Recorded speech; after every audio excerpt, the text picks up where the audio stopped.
కొంతమంది మన పార్టీ నుంచి ఇలా బయటకు పోతున్నారు నాయకులు. కార్యకర్తలు ఎవరు పోతలేరు, గ్రామ స్థాయి మండల స్థాయి వాళ్ళు ఎవరు పోతలేరు. ఎవరైతే మధ్యలో మన పార్టీలకు వచ్చిండ్రో కొంతమంది పవర్ బ్రోకర్లు, కొంతమంది నాయకులు ఈ పార్టీని వదిలిపెట్టిపోతా ఉన్నారు. బట్ ఒకటే నిర్ణయం తీసుకున్నది పార్టీ, ఎవడైతే ఇప్పుడు పార్టీ నుంచి పోయిండో రేపు కాళ్ళు మొక్కినా పార్టీలోకి రానిచ్చేది లేనే లేదు. ఎట్టి పరిస్థితుల్లో వాడిని మళ్ళా పార్టీలకు మాత్రం రానిచ్చేది లేదు. ఎందుకంటే మీరు ఇలా కష్టకాలంలో ఈ టైంలో పార్టీకి ద్రోహం చేసిన వాళ్ళు కన్న తల్లికి ద్రోహం చేసినట్టుగా భావించాల్సి ఉంటుంది. ఇది అన్యాయం కాదా? ఏం తక్కువ చేసింది పార్టీ మీకు? అన్ని అవకాశాలు తీసుకున్నారు, ఇవాళ వాళ్ళే పోతా ఉన్నారు.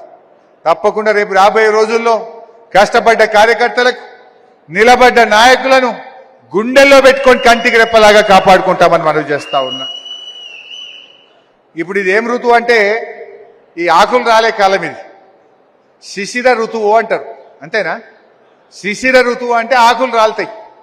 ఇప్పుడు అట్లే మన పార్టీలో నుంచి కొన్ని పనికిరాని ఆకులన్నీ చెత్త కుప్పలు కలిసిపోతున్నాయి. పనికిరాని ఆకులు చెత్త కుప్పలు కలిసిపోతున్నాయి. ఒకటే ఉంటుంది, ఆకులు పోయినాక వచ్చేది ఏముంటుంది? చిగురు పెట్టదా పెట్టదా? మూలమంత్రం మాత్రం స్థిరంగా ఉంటుంది. ఆకులు పోయిన తర్వాత మళ్ళీ కొత్త చిగురు వస్తుంది, మళ్ళీ ఆ చెట్టు మళ్ళా వికసిస్తుంది. రేపు కూడా కొన్ని పనికిరాని కొన్ని ఆకులు పోయినట్టు కొంతమంది నాయకులు పోవచ్చు, కానీ బీఆర్ఎస్ పార్టీ మాత్రం తెలంగాణ రాష్ట్రం ఉన్నంత కాలం బీఆర్ఎస్ పార్టీ ఉంటది ఈ గడ్డ మీద. బీఆర్ఎస్ పార్టీ తెలంగాణ ప్రజల కోసం, ఈ ప్రాంతం కోసం పనిచేసే